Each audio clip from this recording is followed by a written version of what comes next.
مولوی نذیر احمد کے اسلوب نگارش، ان کی چند خصوصیات ہم نے اس سے قبل ویڈیو میں آپ لوگوں کے ساتھ شیئر کی تھی، جس میں انفرادیت، پہلے ناول نگار، زنانہ انداز بیان، دلی کی بہترین زبان، ظریفانہ رنگ، اور یہ 4-5 چیزیں میں نے آپ کے ساتھ پہلے سے شیئر کی تھی۔ آج کی اس ویڈیو میں مزید ان کی اسلوب کی نمایاں خصوصیات کے بارے میں آپ لوگوں کے ساتھ بات چیت کی جائے گی۔ مقصدیت: نذیر احمد علی گڑھ کے تحریک کے سرگرم رکن تھے۔ ان کی کوئی بھی تحریک اصلاحی مقصد سے خالی نہیں۔ ان کی ساری تحریروں کا مقصد کسی نہ کسی طرح مسلمانوں کی معاشرتی، معاشی، اخلاقی، خانگی اور تعلیمی بہتری ہے۔ غرض وہ ادب کو تعمیر حیات کا وسیلہ بناتے ہیں۔ مکالمہ نگاری میں نذیر احمد بڑی مہارت رکھتے ہیں۔ خاص طور پر عورتوں کے مخصوص لب و لہجے کو پیش کرنے میں ان کا کوئی ثانی نہیں۔ ان کے طرز تحریر میں بے تکلف گفتگو اور مکالمے کا رنگ ہے۔ محاورات کا استعمال: مرزا فرت اللہ بیگ کے کہنے کے مطابق مولانا نے غالباً اردو محاورات کا لغت یاد رکھا تھا۔ جا و بے جا محاورات کا ایسا آزادانہ استعمال بعض اوقات تو آپ کے مطالعے کو بھی گڑبڑ کر دیتا ہے۔ یہاں مطالبہ لکھا ہے لیکن یہ مطالعہ ہے۔ مثالی کردار: نذیر احمد کے ناولوں کے کرداروں کے نام ان کی خصوصیت کے مطابق رکھے گئے ہوتے ہیں، جیسے مرزا ظاہردار بیگ ایک ایسا شخص ہے جو مفلس ہونے کے باوجود لوگوں کے سامنے خود کو امیر ظاہر کرتا ہے، نصوح نصیحت کرنے والا ہے اور کلیم بہت اچھی گفتگو کرنے والا ہے۔ کردار نگاری کے فن سے خوب واقف ہیں۔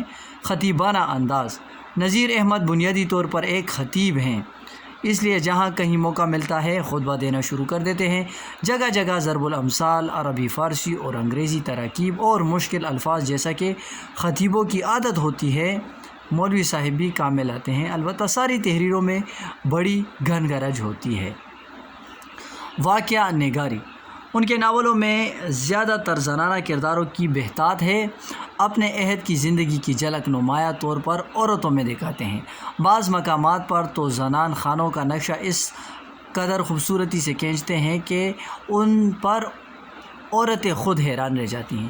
چھوٹی چھوٹی گھریلو باتیں، رنجشیں، لڑائیاں اور آویزشیں ان کے ناولوں میں اس طرح بیان کی گئی ہیں کہ وہ لوگوں کو حقیقی قریب کی باتیں لگیں اور کچھ لوگوں نے سچ مچ ان سے عبرت پکڑی۔ الفاظ میں بہت اچھی مصوری کرتے ہیں۔ اچھا، اس کے ساتھ ساتھ اگر خوبیاں ہیں ان کے کلام میں یا ان کے اسلوب میں، تو چند خرابیاں بھی ہیں جن کے بارے میں ہم آپ لوگوں کے ساتھ ان کی بھی خرابیاں بھی شیئر کر لیتے ہیں۔ ان ڈھیر ساری خوبیوں کے ساتھ ساتھ نذیر احمد کے اسلوب میں کچھ خرابیاں بھی ہیں، جن کی تفصیل یہ ہے کہ وہ محاورات کے جا و بے جا استعمال کا کوئی موقع ہاتھ سے جانے نہیں دیتے۔ یوں لگتا ہے انہیں محاورے استعمال کرنے کا مرض ہے۔ اس کی وجہ یہ تھی کہ وہ دلی کے نہیں، بنجور کے رہنے والے تھے، لیکن نام کے ساتھ دہلوی لکھتے تھے۔ ایسا کرنے کے پیچھے ایک نفسیاتی حقیقت تھی۔ وہ لوگوں کو یہ بتانا چاہتے تھے کہ وہ اہل زبان ہیں اور دلی کے تمام محاورات سے بخوبی واقف ہیں۔ اس کے علاوہ ان کی ایک ہی تحریر میں عربی اور فارسی کے غیر مانوس الفاظ اور تراکیب کے ساتھ ٹھیٹھ ہندی کے الفاظ کی ناہمواری بھی موجود ہے۔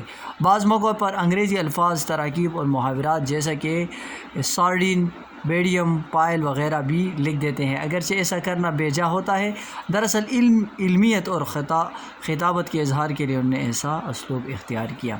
انگریزی تعلیم کے حوالے سے نذیر احمد کے افکار، یہ دوسرا ٹاپک ہے۔ آج کے لیے اتنا ہی کافی ہے کہ ان کے اسلوب کی ہم نے آپ لوگوں کے ساتھ خصوصیات بیان کی۔ آپ اس سوال کو ان پوائنٹس کو اپنے ساتھ لکھ لیں، تو ان پوائنٹس کے ذریعے آپ جو امتحان ہے اس میں اچھے نمبرز حاصل کر سکتے ہیں۔ بہت شکریہ۔ ویڈیو کو لائک کریں، چینل کو سبسکرائب ضرور کریں۔ السلام علیکم ورحمۃ اللہ وبرکاتہ۔